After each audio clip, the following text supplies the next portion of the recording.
Whispers started spreading. Was this really just about the dancing? Or was something else happening behind the scenes? A day after her elimination, Ilaria took to Instagram Live on October 12th, and what she revealed caught everyone off guard. In a raw, emotional moment, she said, "I did get bullied off the show. I did. That is for sure."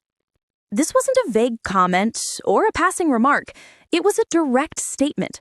She made it clear the online hate she faced wasn't just background noise. It played a major role in her exit. Her voice was steady, but you could feel the exhaustion underneath.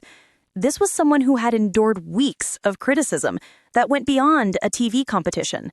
And the deeper you look, the more you realize this wasn't your average trolling. From the moment she was announced as a contestant, the internet had opinions. Some people were excited, others not so much. Comments piled up, threads were created, memes started circulating, and very quickly the negativity began to snowball. Ilaria herself addressed it during the show's official podcast right after her elimination. She pointed to a bigger cultural issue, saying, "There's a big problem online right now. We don't see each other. We make enemies out of each other. And I'm talking about my fellow woman, women's inhumanity to women, and we need to stop." It wasn't just dance critiques. According to her, there was a pattern. Groups of people organizing, amplifying negativity, and relentlessly targeting her every move. And as the weeks went on, it only got louder. Then came October 11th, World Mental Health Day. Most celebrities post uplifting messages, quotes, or resources. Ilaria did something different. She uploaded a video to Instagram where she finally addressed what she called a very coordinated, strategic bullying. Her tone was calm, but the words were heavy. She said she'd be remiss not to talk about the elephant in the room, the harassment aimed at her over the past few weeks. She wasn't naming names, she wasn't lashing out, but the message was clear. This wasn't just random negativity. This was organized, persistent, and deeply personal.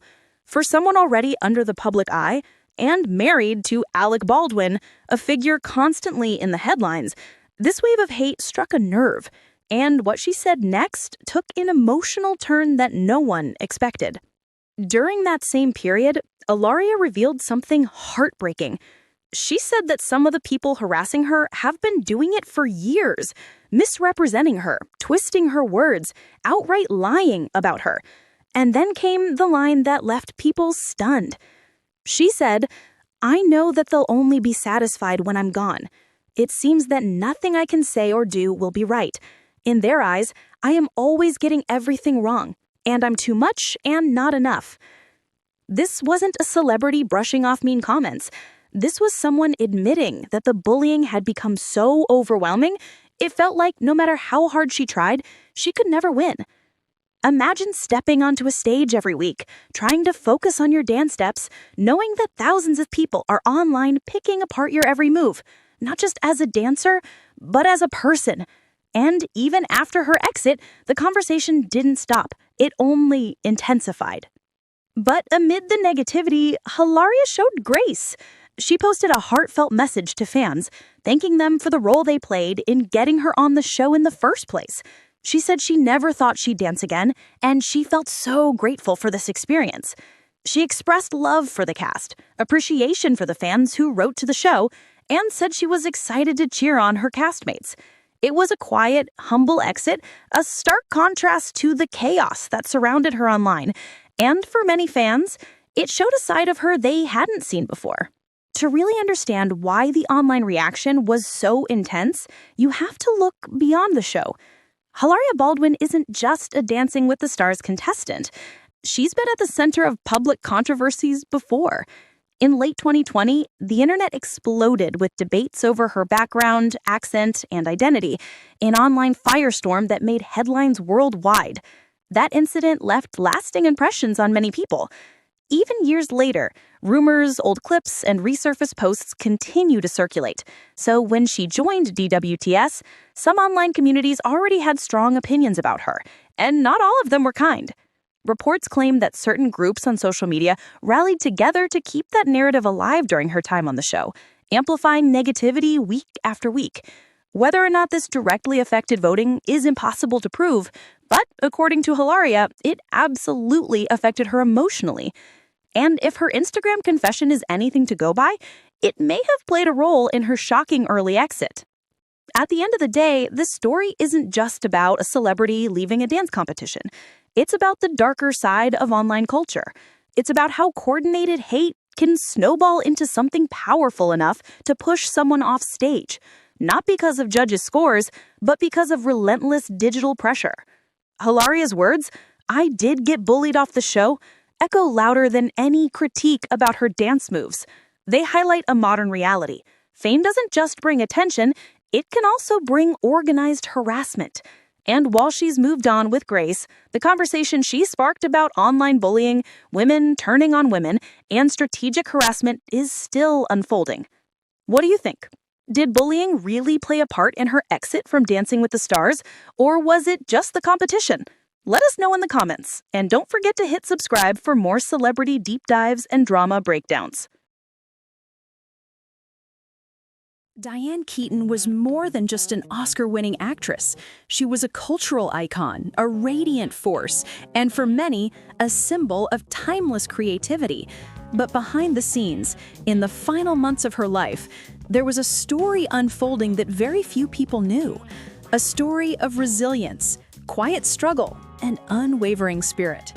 And now, her dear friend Carol Byer-Sager is opening up, revealing intimate and emotional details about those last weeks that paint a picture of both heartbreak and inspiration. In January 2025, everything changed. Los Angeles was hit by one of the deadliest wildfire seasons in recent memory. The fires tore through neighborhoods, leaving destruction in their wake, and Diane's beloved Los Angeles home didn't escape the devastation. It wasn't completely destroyed, but the damage inside was significant enough to make it unlivable for a time. Smoke, soot, and structural issues meant she had to leave. She relocated temporarily to Palm Springs, a place known for its quiet desert beauty, to give her team time to clean and restore her home. To outsiders, it might have seemed like just a temporary setback, but for Diane, this marked the beginning of a deeply transformative period. When Diane finally returned to Los Angeles after weeks away, those who knew her best noticed something was different. Carol Byer-Sager, a celebrated songwriter and longtime friend who had collaborated with Diane on her only single, First Christmas, last year, was stunned. The woman who always radiated vibrancy now appeared physically changed. Carol recalls that moment vividly. The shock of seeing her friend after the wildfires and immediately noticing how much weight she had lost. This wasn't the kind of weight loss that comes with a diet or lifestyle shift. It was sudden, striking, and for Carol, deeply concerning. In her interview with People magazine, published on October 12th, Carol explained how Diane had been away in Palm Springs because of the damage to her home. When she returned, Carol was kind of stunned by how thin Diane had become. The weight loss was not just noticeable, it was alarming. Friends often pick up on subtle changes long before the public does, and Carol sensed that something more was happening beneath the surface. But Diane Keaton was never the type to let personal challenges define her outward energy. She had always been the kind of person who walked into a room and instantly made it brighter. Even in moments of uncertainty, she carried herself with grace and a spark that few could match. It was this juxtaposition, her declining physical health paired with her radiant spirit, that made her final weeks both inspiring and heartbreaking. A few weeks before Diane's passing, Carol saw her again. It would turn out to be one of their final meetings. What she saw left a lasting impression. Diane appeared very thin, Carol recalled. The weight loss hadn't reversed. If anything, it had become more pronounced. She had lost so much weight that it was impossible not to notice. And yet, despite the visible changes, Diane's demeanor was as warm and vibrant as ever. she wasn't focused on her condition. She was focused on life. She was taking photographs of everything around her, laughing and bringing joy to those near her. Carol described her as a magic light for everyone. That phrase, magic light, captures the essence of Diane Keaton, a woman who could make even the ordinary moments feel special. For decades, Diane's presence on screen and off had been defined by creativity, charisma, and authenticity.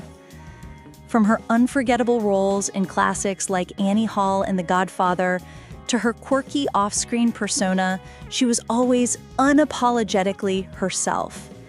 Even in her later years, she embraced creativity in new forms, like music. In 2024, she collaborated with Carol Bayer Sager to release her first and only single, First Christmas, a heartfelt holiday track that surprised and delighted fans. It was a testament to her boundless spirit. Even after conquering Hollywood, she was still exploring new artistic avenues. As her health quietly declined, she never let it overshadow her zest for life. She didn't retreat into isolation. Instead, she continued engaging with the world, photographing, creating, laughing, and shining. Carol's words to people are filled with admiration and heartbreak. She remembered Diane as happy and upbeat, constantly immersed in her surroundings, constantly inspired. She never stopped creating. She never stopped being Diane. Then came October 11th. The world woke up to the heartbreaking news that Diane Keaton had passed away at the age of 79. Fans across the globe were stunned. Tributes poured in from fellow actors, directors, musicians, and admirers who had been touched by her work and her spirit. But for those who knew her personally, like Carol Bayer Sager, the loss was deeply personal. It wasn't just the loss of a Hollywood icon, it was the loss of a friend who had brought light into their lives. Carol's reflections pull back the curtain on those final weeks, giving the world a rare glimpse into Diane's private reality. They show us a woman who, even as her body changed, remained unwaveringly herself. She didn't speak publicly about her health, and she didn't let it define her final chapter. Instead, she poured her energy into what she loved: art, creativity, and the people around her. In a time when so many public figures retreat in the face of illness or personal struggle, Diane remained a light. The January wildfires might have been the beginning of this chapter, but they were not the end of her story. If anything, that period highlighted her resilience. To lose part of your home, relocate, return, and face health challenges all in the same year, and still find joy in the little things, that's a kind of strength few possess. Diane Keaton lived that strength quietly and gracefully. Carol's honesty about noticing Diane's physical changes adds a poignant layer to the story. She didn't speak out earlier, respecting Diane's privacy, but now, in the wake of her friend's passing, she's sharing the truth to honor her. There's no scandal here, no sensationalism, just a friend remembering another with love and honesty. The image Carol paints of Diane in those final weeks is one of contrast. Physically fragile, but emotionally radiant. Thin, but glowing. Quietly facing personal challenges while continuing to create and inspire. It's the kind of story that reminds us that icons are human. They face struggles, they experience change, and yet their essence, that spark that makes them who they are, remains. As Carol spoke, she didn't dwell on the sadness. Instead, she emphasized Diane's light. She was so special, she just lit up a room with her energy. She was happy and upbeat and taking photographs of everything she saw. She was completely creative. She never stopped creating. Those aren't just quotes. They're glimpses into the spirit of a woman who refused to be dimmed. Diane Keaton's legacy isn't just in the films she made or the awards she won. It's in the way she made people feel. It's in the laughter she brought to sets, the unique sense of style that inspired generations, and the way she could turn even the simplest moment into something worth remembering. Carol Bear Sager's memories remind us that behind the glamorous headlines, there are real friendships, real struggles, and real love. In the end, Diane's final weeks weren't defined by tragedy. They were defined by creativity, resilience, and light. The wildfires may have taken part of her home, and illness may have changed her body, but nothing ever took away her spirit. That's the story Carol wanted the world to hear. That's the Diane Keaton her friends knew. The world stopped and watched when Dolly Parton's younger sister, Frida, logged onto social media and didn't just ask for well wishes, but pleaded for prayer warriors. She confirmed the rumors. Dolly wasn't feeling her best, and the superstar had quietly postponed concerts for unspecified medical treatments. For a woman synonymous with tireless energy and cheerful perfection, this sudden, urgent plea from her family hinted at something far deeper than a routine checkup. We're used to the jokes about her cosmetic work, but beneath the wig and the blinding rhinestones lies a hidden story of chronic pain, untold health crises, and the immense, decade-long strain of being the hardest-working woman in show business. The price of the glitter has been heavy, and what's been happening behind the scenes for years is finally bubbling to the surface. The sheer, relentless pace of Dolly's career would break almost anyone else. But for decades, she just powered through, and that kind of pressure always finds a way to take its toll. Reports from those closest to her speak of a hidden world of panic attacks and the crushing anxiety that came with constantly feeling the need to be Dolly Parton. There are whispers that at her peak, to keep up that impossible schedule and manage the pain that came with it, she reportedly relied on pain management medication to an alarming degree. It wasn't just physical pain she was numbing, it was the immense, never-ending emotional drain of being an icon. But that was only the start of a battle that would nearly shatter her in the 80s. The mid-1980s weren't a golden age for Dolly. They were, in fact, her dark time. She was facing severe health issues related to endometriosis, which culminated in an emergency partial hysterectomy at the age of 36. This surgery stripped her of the ability to have children, a blow she rarely speaks about publicly, but one that caused unimaginable emotional and physical devastation. The procedure and the resulting loss plunged her into a major depression. It was a period of such profound sadness that some close to her have suggested that she reached a terrifying low, a moment where she reportedly contemplated ending her own life, a claim she later indirectly addressed by emphasizing how loved ones brought her back from the brink. Dolly has always been known for her distinctive, exaggerated look, a personal joke she turned into a brand. But maintaining that cartoon-like image has come at a very real physical cost. The decades of intensive cosmetic procedures she often jokes about were not without risk.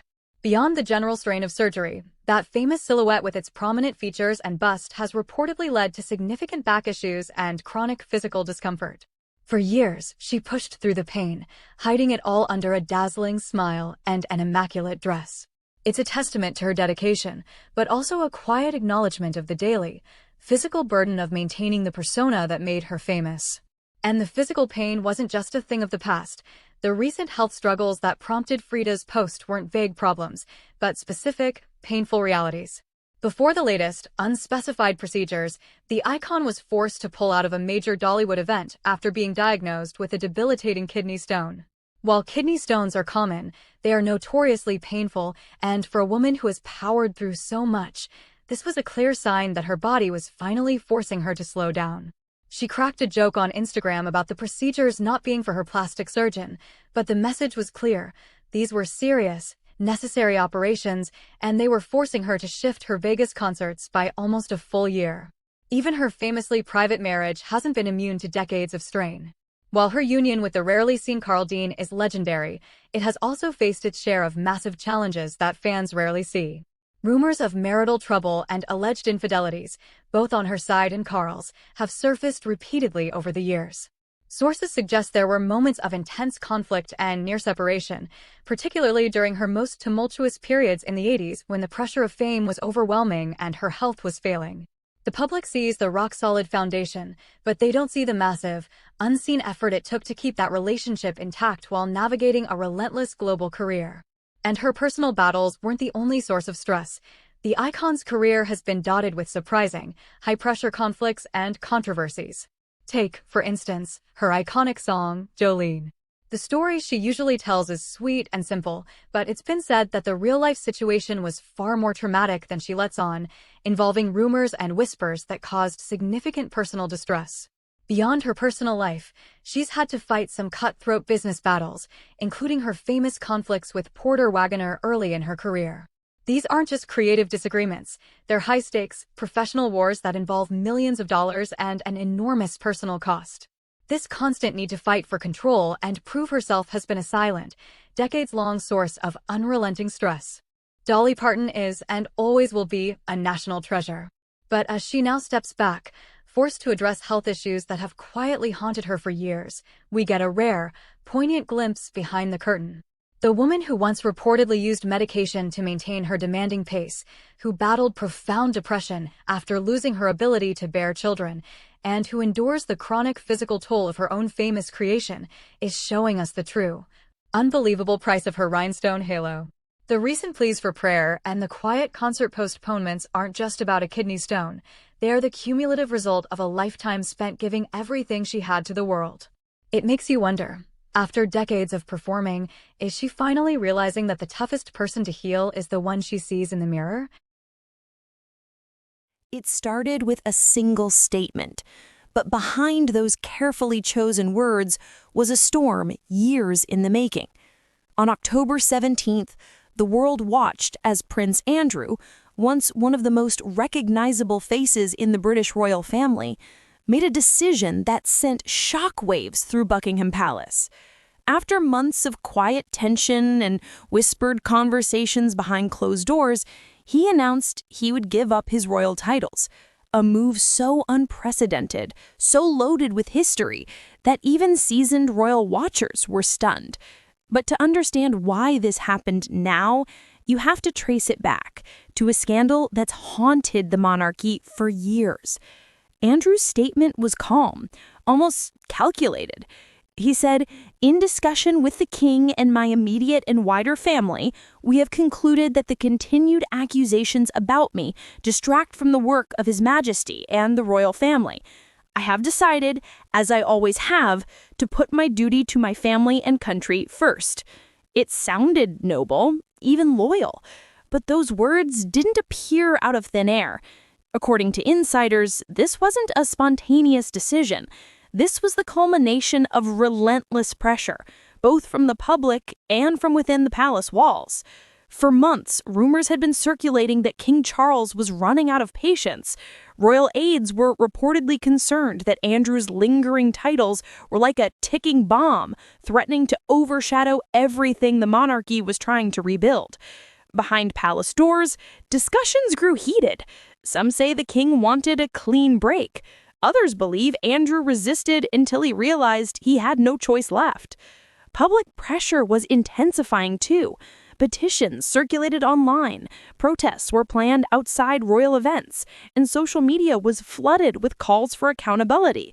Every time his name appeared, it wasn't attached to royal duties, charity work, or tradition. It was attached to something darker, something that refused to fade away. And that darkness had a name: Jeffrey Epstein. When Andrew's friendship with Epstein first came to light, it was brushed off as a distant association, a misjudgment, as the palace initially put it. But as the Epstein case exploded globally, that explanation crumbled. Epstein wasn't just another wealthy financier. He was accused of horrific crimes that drew international outrage. And the fact that Andrew had been photographed with him, seen at his homes, even staying in his New York mansion after Epstein's conviction, it raised eyebrows, serious ones. Media outlets dug deeper. Old interviews resurfaced. Court documents hinted at connections that were hard to ignore. As Epstein's story grew darker, Andrew's role in that orbit became impossible to brush aside. And then came the moment that truly changed everything. Virginia Giuffre. Her story hit like a thunderclap. She alleged that when she was just 17, she had been trafficked by Epstein and forced into encounters with the prince. It wasn't just a claim whispered in tabloids. It was a lawsuit. It was statements. It was a face. Someone standing up and saying, "This happened." Andrew's response was immediate and firm. He denied everything. He told BBC's Newsnight, "I have no recollection of ever meeting this lady, none whatsoever." But the damage was already done. The infamous photo, the one of Andrew with his arm around Virginia's waist, Ghislaine Maxwell smiling in the background, became a symbol. Whether Andrew claimed to remember it or not, the world saw it. And they didn't forget. As the allegations spread, Andrew's public life began to collapse. In 2019, he stepped back from royal duties.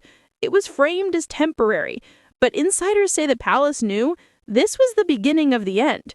His military affiliations were stripped, charities quietly cut ties, appearances became rarer than non-existent. Yet through it all, Andrew held on to his title, Duke of York, a title steeped in royal tradition, one that had been his since 1986. For years, even as the scandal raged, the title remained. But titles carry weight. And for the royal family, that weight was becoming unbearable. By the time 25 rolled around, pressure had reached a boiling point. The monarchy was trying to modernize, to present a cleaner, united image under King Charles. William was stepping into a bigger role. Global eyes were on the family once again. And Andrew's presence, or even just his name, was like a shadow hanging over every event. That's when the conversation reportedly shifted from if to when. And the when arrived The on lawsuit October didn't 17th. end with a dramatic court battle. Instead, in 2022, something unexpected happened. Andrew quietly reached a settlement with Virginia Giuffre. There was no public trial, no shocking testimony, just a legal agreement behind closed doors. Reports claimed the settlement was worth millions of pounds, though the exact figure was never officially confirmed. The palace framed it as a way to avoid prolonged pain for everyone involved. But to the public, it looked like something else, a royal trying to make a scandal disappear with money. Speculation swirled immediately. Some sources claimed the late Queen Elizabeth may have helped cover part of the cost, though Buckingham Palace never confirmed it. Others suggested Andrew was desperate to stop the case before it reached trial, fearing that more private details could light to light. Whatever the reason, the settlement didn't end the whispers. In many ways, it amplified them. Andrew remained out of the public eye. Years passed, but the shadow of the case never fully lifted. Every appearance he made brought the story back to headlines. Every mention of his title reminded people of the scandal. Behind palace walls, the patience of senior royals wore thin. According to insiders, King Charles and Prince William shared one clear goal: protect the monarchy's future, no matter the personal cost. And if that meant sidelining Andrew permanently, so be it. Then came 2025. The royal family was entering a new era. With Charles focusing on streamlining the monarchy and William taking on a larger public role, there was no room for lingering controversies. Royal advisors reportedly warned that Andrew's continued use of the title, Duke of York, was a reputational risk. Rumors spread that conversations grew tense. One insider claimed this was no longer about family loyalty, it was about survival. And then the decision came. In coordination with the king, Andrew announced he would step down from his title, giving up the honors he'd held for nearly 38 years. The words sounded composed, but the message underneath was clear. His role in the royal story had come to an end. But even with the title gone, questions linger. What does life look like for a prince without a public role, without titles, without the protective shield of royal duties? He still retains the title of prince as the son of Queen Elizabeth II, but he no longer has the privileges that once came with it. Some speculate that he may retreat entirely into private life, rarely seen and barely mentioned. Others wonder if he'll attempt some kind of redemption arc, a quiet, years-long effort to rebuild his image from the shadows. But for many, the damage is permanent. Public opinion has shifted. Once a prominent figure, Andrew is now a cautionary tale of how a single scandal can unravel centuries of carefully constructed royal mystique. The monarchy, meanwhile, moves on. Official statements emphasize duty, service, and unity. Public events go on without him. But the question remains, unspoken yet unavoidable. Has the royal family truly turned the page? Or is this just the calm before another storm? Because in the world of royalty, history has a way of repeating itself, and sometimes the most dramatic chapters are the ones no one sees coming.